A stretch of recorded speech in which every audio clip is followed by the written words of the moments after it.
Hello दोस्तों, मेरा नाम है वसीम अहमद और आप देख रहे हैं C4 क्रिकेट। दोस्तों एक बार फिर एक नई वीडियो में हाजिर हैं।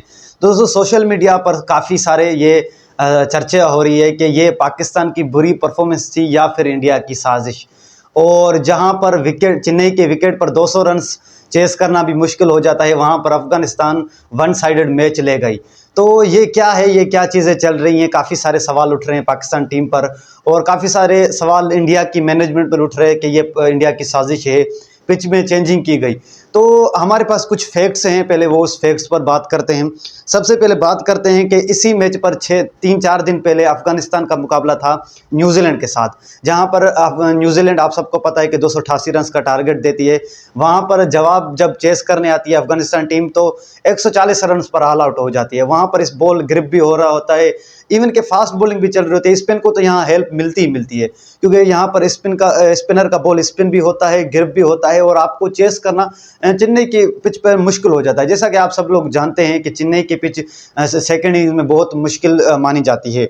तो आज ऐसा क्या हो गया जब पाकिस्तान ने 288 रन का टारगेट दिया था, जहां पर चेन्नई के विकेट पर 230 रन एक अच्छा टोटल माना जाता है। वहां पर पाकिस्तान ने 250 को क्रॉस करके ऑलमोस्ट 300 रन तो बना ही लिए। 282 रन काफ़ी इनफ होते हैं। तो क्या ये पाकिस्तान की बुरी परफॉर्मेंस थी या फिर यहाँ पर कोई चाल थी? आप देखें कि जब अफगानिस्तान बैटिंग करने आई तो अफगानिस्तान को कोई भी मुश्किल नहीं हो रही थी। अफगानिस्तान बहुत आराम से चेस कर रहे थे। वहां पर स्पिन का बॉल ग्रिप नहीं हो रहा था, स्पिन नहीं हो रहा था, फास्ट को हेल्प नहीं मिल रही थी। तो अफगानिस्तान वन साइडेड मैच ले गया। तो यहाँ पर सवाल तो उठेंगे, क्योंकि चेन्नई की विकेट पर अचानक क्या हो गया। 2 दिन पहले तो इसी पिच को मुश्किल बोला जा रहा था। आप इंडिया वाले मैच को देख लें, जब पहला मैच था इंडिया का ऑस्ट्रेलिया के अगेंस्ट, यही ग्राउंड था, 200 रन का टारगेट दिया था। फिर इंडिया जब बैटिंग करने आता है तो इंडिया के 2 रन पर 3 खिलाड़ी आउट हो जाते हैं और फिर विराट कोहली और केएल राहुल आकर संभालते हैं और वो टारगेट। तो कहने का मकसद ये है कि यहाँ पर चेस करना बहुत मुश्किल होता है। तो आप सब लोगों को जवाब देना है कि ये पाकिस्तान की बुरी परफॉर्मेंस थी, अपनी बुरी परफॉर्मेंस थी, या फिर यहाँ पर इंडिया की चाल है, यहाँ पर पिच पर चेंजेस किए गए हैं। क्योंकि पिच में वो दिख रही नहीं था, बिल्कुल फ्लैट पिच दिख रही थी। और बाद में इंडियन मीडिया का ये रिपोर्टें आती है कि ये वो पिच थी यहाँ पर पाकिस्तान को 350 रन बना थे।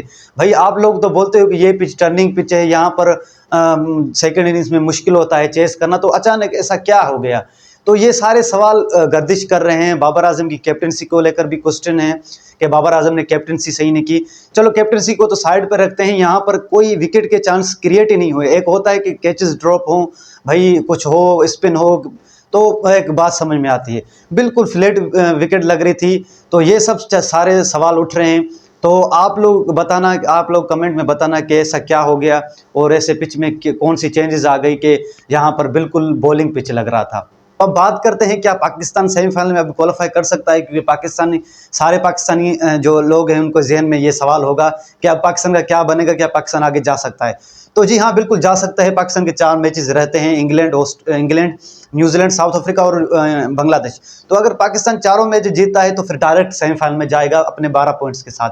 अगर इनमें से 3 मैचेस मान लो कि जीत जाता है, एक हार जाता है, तो फिर भी जा सकता है। फिर नेट रन का हिसाब किताब होगा, लेकिन चांसेस हैं कि फिर भी जा सकता है।